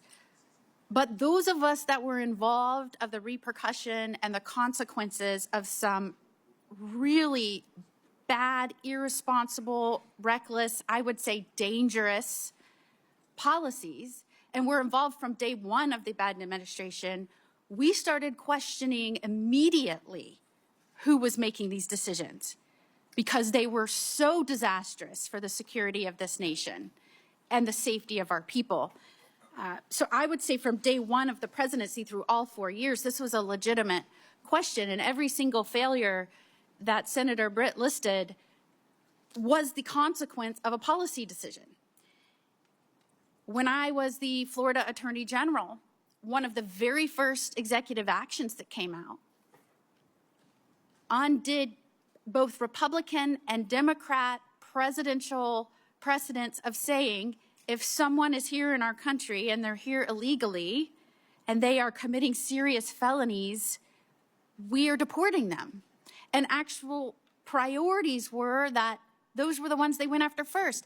And one of the very first actions that came out of that White House was they abandoned that both Democrats and Republican presidents had enforced, and released to all law enforcement around the nation that they were no longer going to make that a priority. When sheriffs were calling and pleading with us to take these people from their jails and not make them release them back into the communities, we would try and communicate this, but indeed they were canceling detainers and releasing these people into the communities. They were taking people that were brought here from other countries, brought here only to prosecute because they were a danger to our nation and our people. And instead of deporting them after their prison sentences, they were pushing them into the United States. And I don't think it should be lost on anyone that just yesterday it came out. You know how many the Trump administration pushed into our interior in the last 4 months? Full month? 0. And I want you to compare that to a month of the Biden administration where hundreds of thousands of people, barely vetted, if vetted, were forced into our nation's interior. And you've seen these consequences play out. It's not just rape victims, murder victims, robbery victims. We've caught people here that's from foreign nations that are on the terrorist watch list that can cause some of our nation's biggest tragedies and devastation. That is the undermining of what a commander-in-chief is supposed to do in those policies. We saw it day one, and that's just one example. And it played out for 4 years. So I think one of the reasons that you see not one Democrat in this hearing room right now asking these questions is because how do you defend the indefensible? What are they going to say? I mean, there has never been a more reckless, negligent administration that I can remember in my lifetime. And as an attorney general, as the wife of a law enforcement officer, as a federal prosecutor, as a judge, I sat horrified that that was the person that was in charge of our safety, our commander-in-chief. in charge of our borders. And I know, Mr. Wold, you have talked about the danger in executive actions being pushed out when somebody's not in charge that understands how it's affecting the safety of this nation. I'm sure based on your prior experience and some of the things that you saw being pushed out, I often thought, this is a radical aide's dream. You have a commander-in-chief probably not able to pay attention, and they're pushing out policies left and right. Tell me in your experience if you noticed anything where that could be the case coming out of that administration. Yeah, thank you, Senator. I mean, I think on the immigration score itself, so many of those sort of special powers exercised by President Biden on parole, on temporary protected status, they require the president to do those in his own name, correct? It's a case-by-case evaluation performed by the chief executive. And so I think in reviewing some of those, when I was sitting on the sidelines, the question I had was, what does the paper process look like for that? How did DHS work that up? How did it go through the staff secretary's office? And what was the president briefed on as far as the policy considerations tied to some of these decisions to bring in violent criminals from Haiti or Nicaragua into the interior of the United States? And it concern you when you learned, and we are now uncovering, that cabinet officials were kept from meeting with the president for months at a time.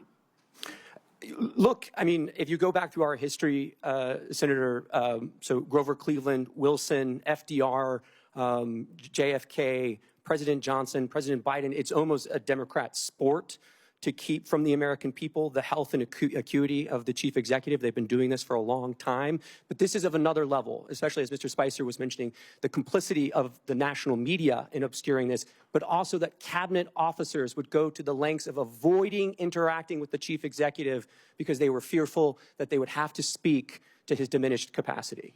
And I'm running out of time, and it was of particular concern that the media seemed to never ask him about executive actions and policy. Favorite flavor of ice cream? Yes. Why he was pushing dangerous criminals into the interior of this nation? No. And that is why I think this hearing was so very important. What was coming out of this administration was a radical wish list.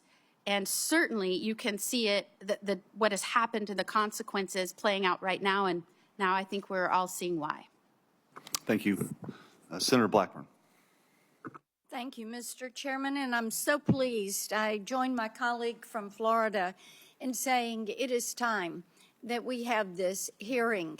All across Tennessee, I hear from people every single week that say, what was really going on in the White House, and why would no one say anything when, with your very own eyes, you could look at any of the footage and see what was transpiring with President Biden. And I think the fact that many of his own cabinet members knew that he was not fit to serve and that there was a cabal behind the curtain who was making all the decisions.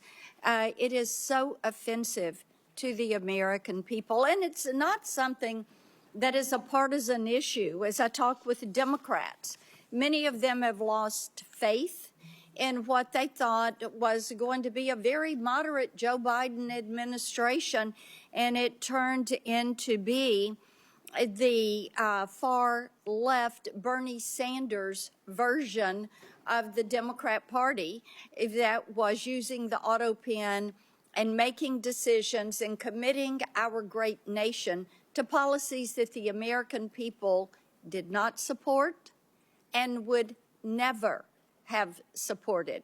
And I fully believe that because of that overreach and that flippant attitude that much of his staff had toward the policies of this nation, to people in the administration that chuckled about tossing gold bars off the Titanic. They knew they were going down. They knew they were going to be found out. And they probably knew at some point there would be a hearing like today, and the other side of the dais would be completely empty because no one can defend what they did. Mr. Wold, I want to come to you for a moment and talk about something that was really a disturbing revelation from the Tapper Thompson book. And you know, this is part of the thing. Now we're finding out the media was all a part of the joke. They were part of the ruse. They were part of the fraud that was pushed forward. A Biden staffer told the authors that Biden just had to win and then he could disappear for 4 years. That's all they needed to do. And, you know, it is, the following statement was, he'd only have to show proof of life every once in a while. And as I had a Tennessean say to me, when they had actually downloaded this book and read it, and then they said, you know, how stupid do they think we are? And the disrespect this administration showed to the American people. Why is it that the American people appreciate that President Trump goes out and nearly every day is taking questions and answering questions? It's because they have now found out that these staffers were willing to do undemocratic things, as using their term, to keep the president in office, to keep Biden there. They were willing to do undemocratic things, unlawful things. So, Mr. Wohl, let's talk about that behavior and how that undermines the faith of Tennesseans and all Americans in our public institutions, because they could see what was happening, but they were being lied to by people in the White House who were probably then running in their office and saying, well, we pulled it off another day. Yeah, Senator, I mean, this is a theme you've talked about for many years, which is the executive branch is enormous. I mean, there are close to 1,000 employees in the executive office of the president. There are nearly 4 million full-time federal employees throughout the 14 departments that the president oversees. Executive power as accountable to the people of this country really manifests in two ways: the power of the president to remove bureaucrats and to fire them, and to affix his signature to official actions that he undertakes. So when the Washington establishment says something to the effect of, well, democracy dies in darkness, yes, it does when there are staffers, the media, cabinet officials, senior advisors to the president who all create a covering sort of shroud of darkness that obscures who is actually making the decisions. And one other thing I'll just say very quickly, a number of your colleagues on the Democrat side have said, well, there's an OLC opinion here. We don't need to talk anymore. There's an OLC opinion. It says you can use the autopen. The opening paragraph of that OLC opinion says you can use the autopen, but only when the president directs that you do so under his decision-making power, right? It is very clear again and again that the president actually has to make the decision. That cannot be delegated to a staffer or an advisor. And there's no indication here that anyone other than staff were making these decisions. Thank you, Mr. Chairman. Thank you. Senator Hawley. Thank you, Mr. Chairman. Thanks to all the witnesses for being here. You know, the visuals, sometimes it really is true. A picture speaks louder than words. It's worth 1,000 words. And here, all you have to do is look over at this side of the dais to see that the stone wall continues.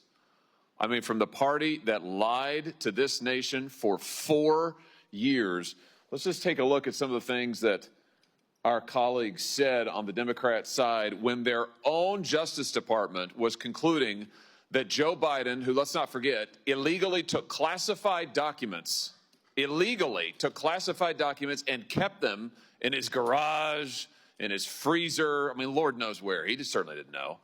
Their own Justice Department interviewed the guy and concluded he could not form the requisite mental state to stand trial. He did not have the mental ability to stand trial. And what did our Democrat colleagues say? Vice President Harris says, oh, no, the way that the Hur report characterized the president is so wrong. The president's demeanor is totally fine. Senator Smith, what the Hur said about the president not remembering his son's death, so unfair. Senator Kaine said this is grandstanding. Senator Fetterman said it's just cheap shots. You had other senators saying, Senator Ossoff in February of 2024, saying, and I quote, I found the president to be sharp, focused, impressive, formidable, and effective. In June 2024, Congressman Jeffries insists Biden was, and I'm quoting again, incredibly strong, forceful, and decisive. Where are they now? They don't want to answer for any of those quotes now. They lied to us for 4 years, and we know they lied. They know they lied. It's why they're not here. They don't want to answer a single question. They can't bear to show their faces in public. And you know what? It's right that they can't do that, because the bill of goods they sold this country, they walked this country right into one of the greatest constitutional crises of our history, And now they are afraid to even show up to admit it. These are people, and this is a party that cannot be trusted with power, that cannot be trusted to tell the truth, the most basic truth. They all changed their tunes after Joe Biden debated President Trump, and the whole world could see he couldn't even form a sentence, that running this guy for president again is a form of elder abuse. My, how they changed their tunes after that. Now they can't even show up in public to talk about it. This is embarrassing. But worse than that, it's dangerous. It is dangerous for this country. Mr. Wold, I want to pick up on something you just said a second ago about the OLC and their opinion as to when an autopen can be used. Just be clear about this. Autopen means not signed by the person. Autopen is basically push of a button and it gets signed. OLC says only when the president specifically directs it and it is under his direct authority. Do I basically have that right? That's correct, Senator. So based on the facts we know, did that happen in this case with all of the pardons and clemencies and other giveaways that Joe Biden signed? Assuming that the Biden White House complied with sort of traditional practice of presidential administrations and that there was record keeping either from the staff secretary or others, there should be records to indicate either through covering memorandum or briefing books where the president would have signed his signature authorizing this decision. None of that has come forward. That would be very easy to dispel some of these concerns.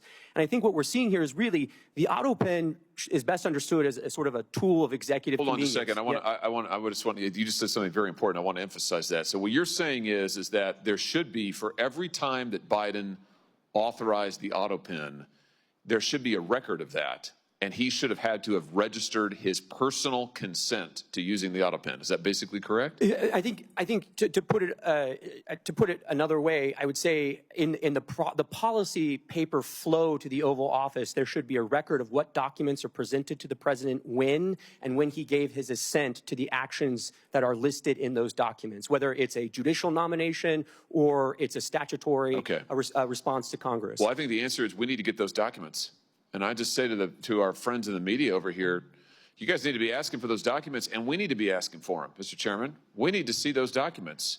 And the president, the former president now, can certainly choose to release them. I'm sure they're part of his personal papers. Right, Mr. Wold? That's correct. And the first place to start would be the staff secretary's office under President Biden. Oh, here's the trail. If you want to know, if you want an answer to the question, did Joe Biden actually assent to the use of the autopen and all? You think of all the people he pardoned, he granted clemency to: murderers, drug dealers, child rapists.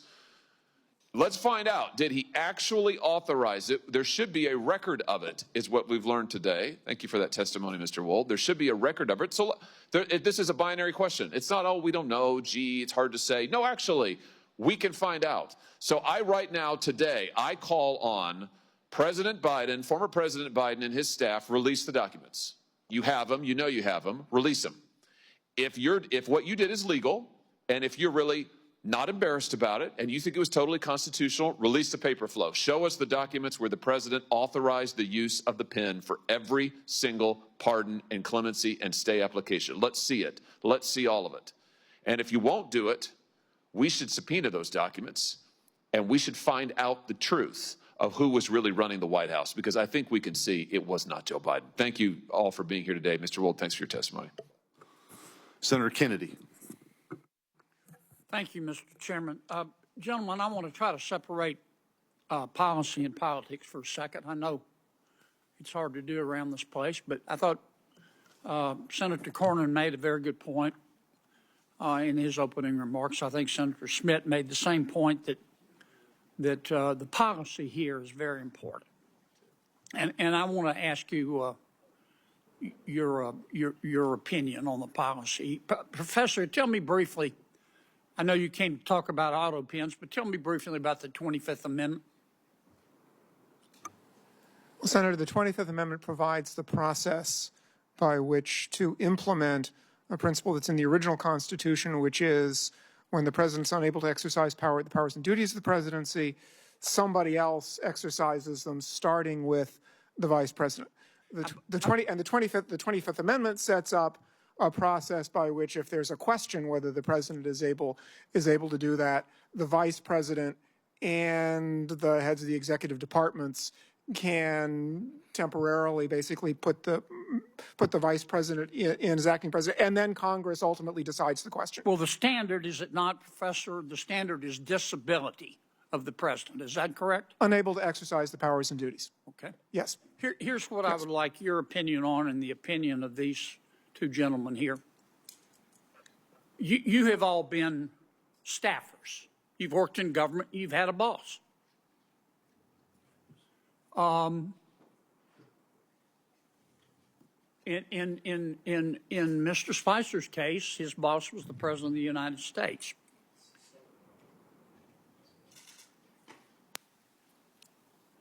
Let's suppose the President, you were using your experience as a staffer. You were working for the President, any President, hypothetically a President. And let's suppose the President started talking like he was from outer space. Let's suppose the President became fatigued very easily. He couldn't finish a sentence without taking a nap. Let's suppose the President, he was just physically in bad shape, mentally and physically. Mentally, he may or may not have, you're not a doctor, neurodegenerative disease, but physically you can see you could bake a Thanksgiving turkey in the time it takes him to walk across the stage. Do you think, as a member of his staff, what do you think is your moral obligation to say, wait a minute, the president can't do the job anymore? I know you're loyal folks. You believe in your president, this president, whichever president. I'm speaking hypothetically. You're loyal. You want to be a good staffer, but you also have a moral obligation. How do you reach that decision, Professor? And I'll go to each of you. Senator, I think the first thing you would have to do in a situation like that is exercise your own judgment. How serious is this problem? Because everybody has moments when they lose focus, it happens. But if somebody thinks this is a really serious problem, I think the first thing to do is the most difficult, which is to say to the president, because the 25th Amendment also provides that the president can say, I'm unable to exercise the powers and duties of my office. And suppose the president That would be extremely difficult, but I think it should be done. Look, trust me, I can. And it's clear to you that he has neurodegenerative disease and he can't. What do? Do you have a moral obligation as a staff member to go to the American people and say, we've got a problem here, it may cost me my career? Senator, I think at that point you have an obligation to talk to the vice president, who is in charge of the Section 4 process under the 25th Amendment. What about you, Mr. Wald?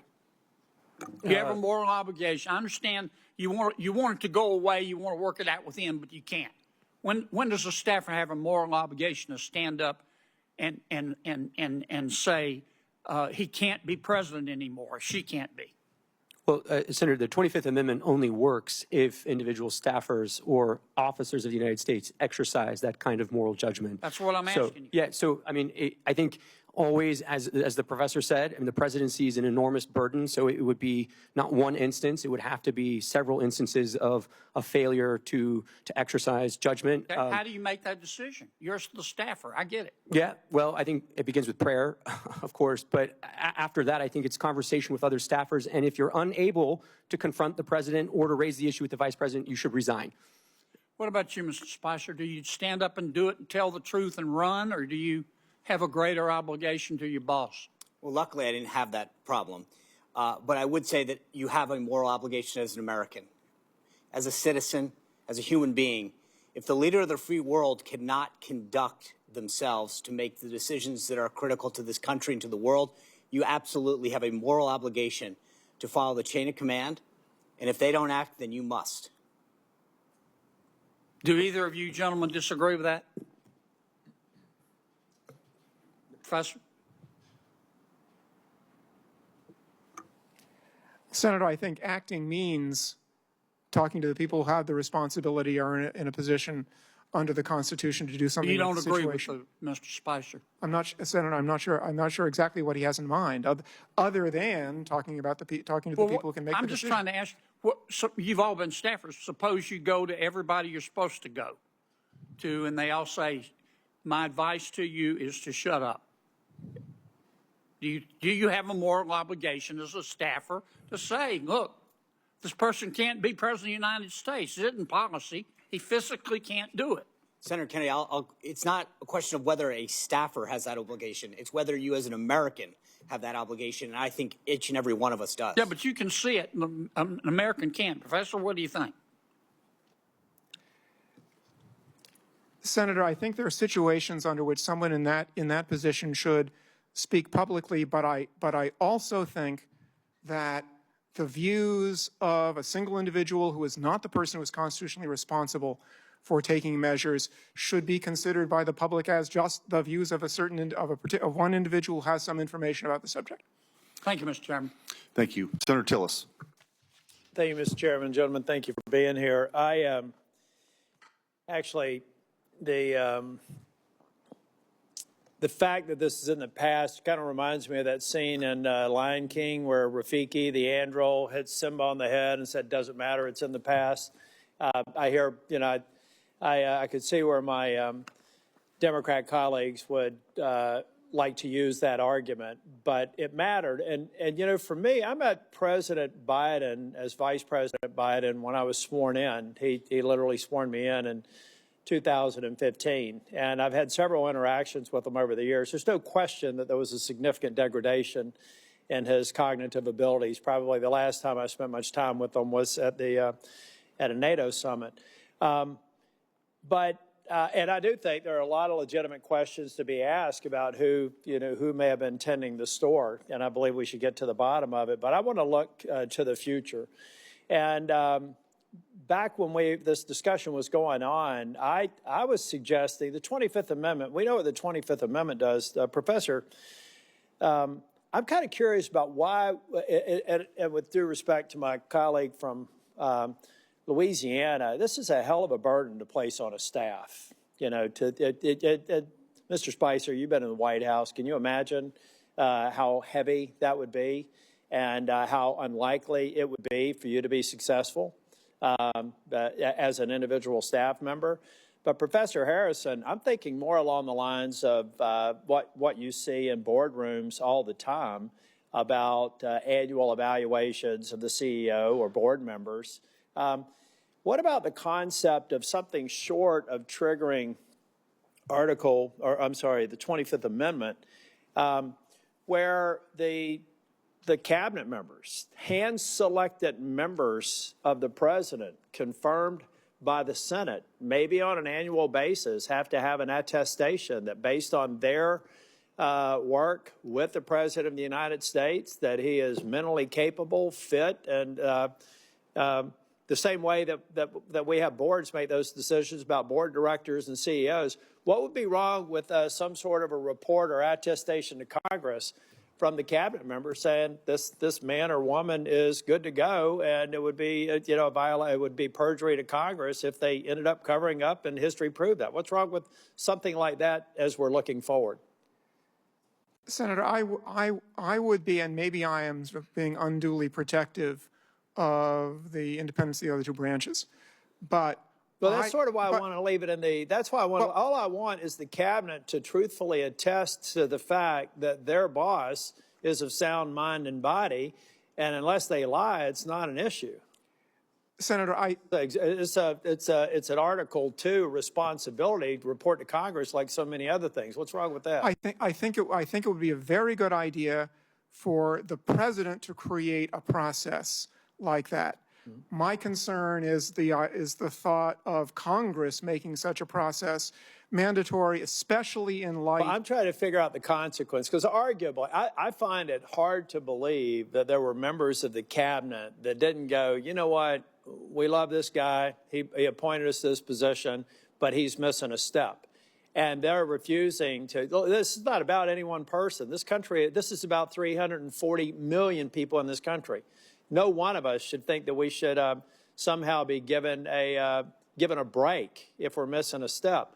So all I'm saying is you got to report honestly to Congress that the President of the United States, in your opinion, is absolutely demonstrated sound mind and body. It's like no other testimony. It'd be no different than us having them before the committee and say, is the boss okay? And if they lied, they'd be perjuring themselves.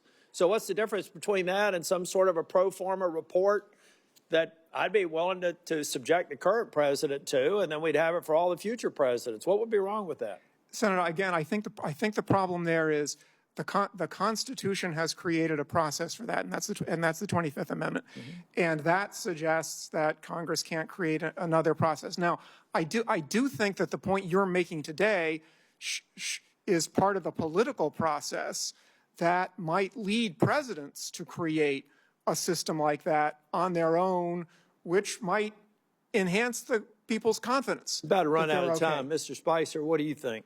Senator, the president normally goes under a routine physical every year. In the case of President Biden, it was Dr. O'Connor who affirmatively stated his fitness for office. The doctor is probably the most competent person to attest to the president's fitness for office. The doctor should be held accountable for stating in the affirmative that President Biden was fit for office. Thank you. Thank you, Mr. Chair. Thank you. Senator Cruz. Thank you, Mr. Chairman. The Biden administration may go down in history as the most brazen constitutional fraud in American history. A Potemkin presidency fronted by a failing puppet with staffers behind the scenes pulling the strings. This is not political hyperbole. The American people saw it with their own eyes during the June 2024 debate. Numerous times, Biden stood frozen behind the podium, mouth agape, eyes frozen and unblinking. When he did speak, his words were confused and disjointed. I said that night, this is the most consequential presidential debate in history because it will result in one of the two candidates being removed from the ballot. That was exactly right. And following that debate, the Democrats recognized the collapse. They pulled out their knives and took out President Biden like Caesar on the Ides of March. For all of their strutting about, protesting that they support democracy, not a one of them gave a damn about democracy when they pulled Biden off the ballot and dropped Kamala Harris in without a single Democrat primary voter voting for him. And you know what? Not a single Democrat is here today because not a single one of them gives a damn about the fact that they lied to the American people for 4 years. They knew. Every one of them knew that Joe Biden was mentally not competent to do the job. The White House press secretary, she knew when she stood in front of the American people and lied over and over and over again. And they're not here because they can't defend themselves. It wasn't a surprise. For 4 years, the White House hid President Biden from Republican senators, would not let him meet with us. He served 40 years in this body. We all know him.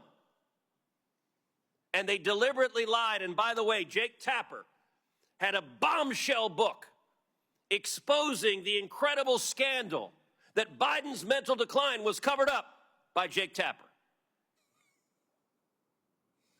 There's a Yiddish word, chutzpah.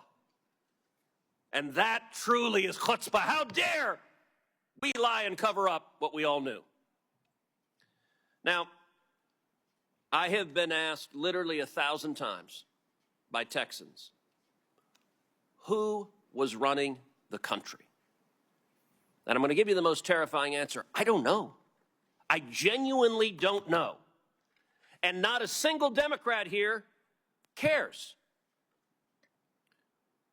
The most telling proof of Biden's decline came with the signature of the president, the symbol of executive authority that was outsourced to a machine. Mr. Wold, you're a lawyer who served in the White House counsel's office. You understand the gravity of presidential action. Does the president's signature carry legal and constitutional weight under Article 2? Yes. Is the act of signing an executive order or signing a law or granting a pardon a delegable duty of the president? So in that opinion in 2005 from OLC, they said essentially that an autopen could be used by a subordinate, but the president's determination as to sign the document can never be delegated. Can that authority be transferred to a staffer or a machine without the president's explicit authorization? Never. And if you look at the statistics are stunning. In 2021, President Biden issued 78 executive orders. None were signed with an autopen. That first year of the presidency, Biden, I suppose, was relatively lucid, and 78 executive orders he signed by hand. The second year, however, we see the autopen emerge. The first autopen executive order was issued on July 15th, 2022. After that day, 100% of the executive orders issued in 2022 were signed by an autopen.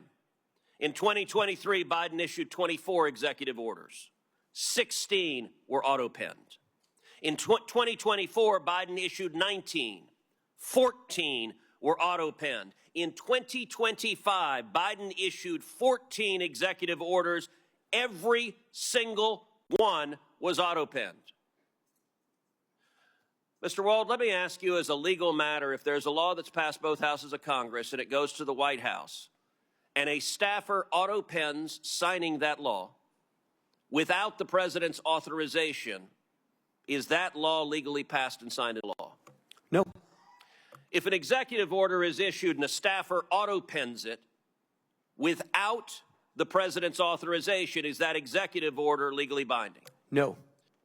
And if a pardon is issued from the President of the United States and a staffer autopens it without the President's authorization, is that pardon legally binding? No. Under the Biden White House, the ceremonial song, Hail to the Chief, was effectively replaced with Hail to the Pen. And it was an outright assault on democracy. And every reporter covering this ought to ask, why doesn't a Democrat care? We heard about the moral responsibilities of a staffer. How about an elected senator who knows damn well that if we get into a war and Iran is preparing to fire a nuclear weapon at the United States, that the commander-in-chief is busy playing with his Jell-O and is not competent to defend ourselves, and every member of the cabinet, the chief of staff, press secretary, and the members of Congress who lied about this on a daily basis with the press's complicity, they are all responsible for subverting democracy. Senator Cornyn. Professor Harrison, we've talked about the mechanics of the 25th Amendment whereby an incapacitated president would be removed. But it strikes me that ultimately it happened, albeit not before the end of President Biden's full term. What we saw happen after the disastrous debate in the summer of 2024 is basically an exercise of the powers of the 25th Amendment by the political elites in the Democratic Party to get President Biden not to run again and to substitute Kamala Harris for him as the Democratic nominee for president. So, Mr. Spicer, maybe the mechanics were a little bit different. Maybe the timing was not the same, but doesn't that demonstrate the capacity of the leadership of the Democratic Party, of the Biden family, of the senior staff and the president's administration to be able to convince the president that he no longer was capable of serving and needed to step down? Senator, the left and their friends in the media like to throw around terms like threats to democracy, constitutional crisis.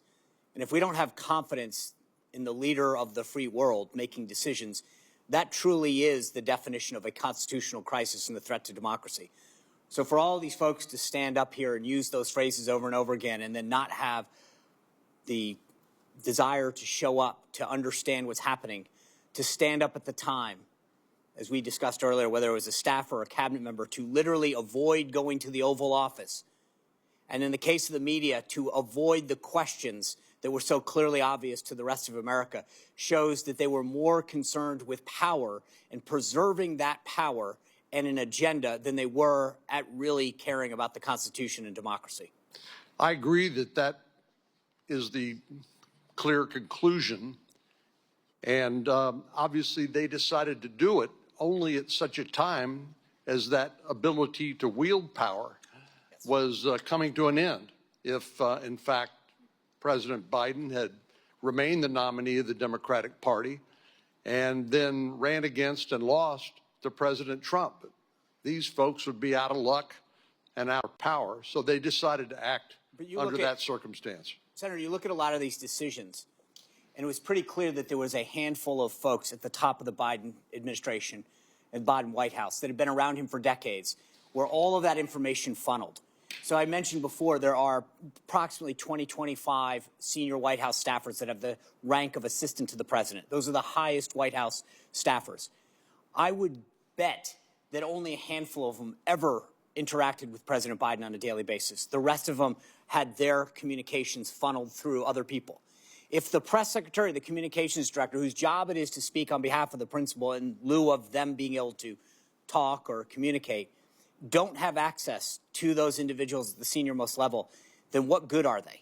And I would argue that while many times we heard people in the press and on the left accuse the Trump White House of quote-unquote lying, for them to go out there and talk about the president's stance on issues, what President Biden thought or didn't think on a personnel issue, a policy issue, when in fact they had never spoken to him, is in fact the epitome of lying.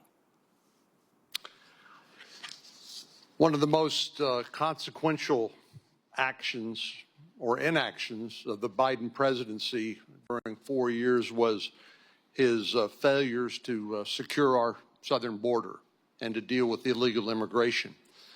I have in my hand examples of the Biden immigration proclamations and executive orders, and there are a lot of them, as you know. They also include things like granting temporary protected status to large populations of immigrants, particularly from countries in Central America, rescinding Trump administration policies when it came to enforcing our laws at the border, granting parole, which is essentially a permission slip to enter the country in a way that would otherwise be illegal. And, Mr. Chairman, I'd ask unanimous consent that this document be made part of the record as an example of the sort of consequential border security and immigration-related measures that President Biden purported to sign. Without objection. Mr. Wald, I do want to follow up on a couple of things with you and Mr. Harrison and also Mr. Spicer. Under the Presidential Powers Act, we could have a special access request, correct, to the archivist to find out what assent was actually given by Joe Biden on the autopen. Is that your understanding? If they kept records, right. Yes. Right. Well, I think that will be something we will be pursuing. Professor Harrison, I wanted to ask you, sort of on the Article 1 branch's role, and I think I understand your concern when you say the president could do something. You're dealing with sort of a separation of powers issue is sort of what I'm reading into that. So the Article 1 branch can impeach for high crimes and misdemeanors. Should the Constitution be amended, in your view, to deal with this incapacitation? So impeachment would be a vehicle beyond just the 25th Amendment, but impeachment would be a vehicle to deal with these issues. Senator, there's a long-standing question about whether impeachment is appropriate for inability. There's been questions right at the beginning of the Republic about a couple of judges who were in very poor shape. Not that they'd committed crimes; they were impeached and removed, and there were doubts as to whether impeachment was appropriate for that because there was their problem was age and inability. So you're absolutely right that there's a doubt right now whether the impeachment process, and it goes back a long, long way, whether the impeachment process is a way of dealing with inability as opposed to misconduct. It's clearly primarily directed at misconduct, and I think that if members of Congress are thinking about an additional constitutional amendment, and maybe they should be, they should think both about adapting the impeachment process to inability, which, as I say, right now it's not clear it's properly used in those situations, or creating yet some other political process to deal with presidential inability if lawmakers think that the political process that's in Sections 3 and 4 of the 25th Amendment is inadequate. The last thing I'll say, just as a policy matter, and this is not speaking on the legal question, I do think it's important that any decision about presidential inability remain something that's decided by politically accountable people, that it's treated as a political decision. It can't just be a technocratic decision.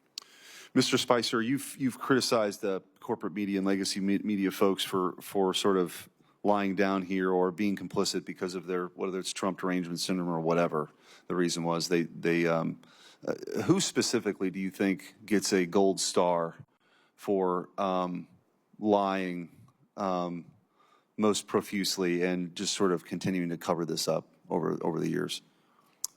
Sir, that would be like a photo finish. There'd be a lot that would probably right there at first place. They're all culpable.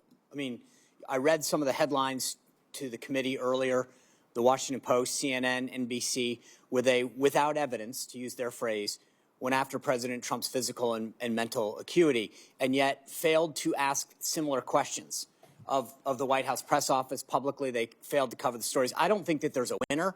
I think they're all losers. Thank you. And then we'll sort of wrap up here with Professor Harrison and Mr. Wold. So moving forward, we mentioned maybe possibly amending the Constitution or further exploring whether incapacitation is an impeachable, if impeachment's a remedy. What other, in your experience, what other things moving forward could be done to make sure that this scenario that we saw play out over the last 4 years never happens again?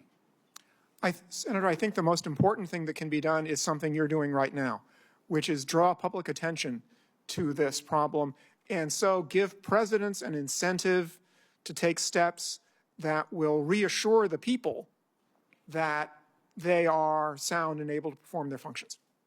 Mr. Wald. I would agree with the professor and just add that there should be some accountability for the staffers and the officers of the United States who acted to conceal and to cover up the president's incapacity from the American people. One other issue that's tied up in sort of this bundle of incapacity, impeachment, is also succession, and that's something so many have written about extensively over the years. We are very blessed that we have never had a double vacancy with the president and the vice president, either because of terror attack or misconduct. That's something that legal scholars have said for many decades, that Congress really has to work on that. And I would add, yes, in fact, that's something you all should take up with some seriousness. May I say spontaneously, yes, please? Okay. Well, I want to thank the witnesses for your testimony here today. Written questions for them may be submitted for the record until June 26th at 5 p.m. And with that, this hearing is adjourned. Thank you.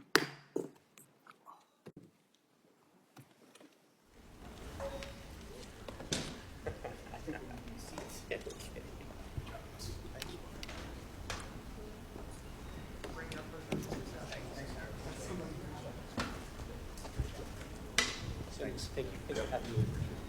Professor, thank you.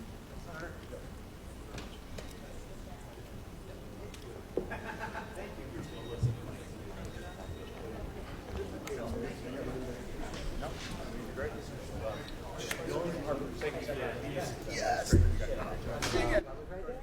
And you've been watching the Senate Judiciary Committee holding a hearing on former President Joe Biden's mental state while serving in office. If you missed any of the hearing, you can watch it in its entirety tonight at 9 Eastern here on C-SPAN. It's also available on our free mobile app, C-SPAN Now, or online at cspan.org.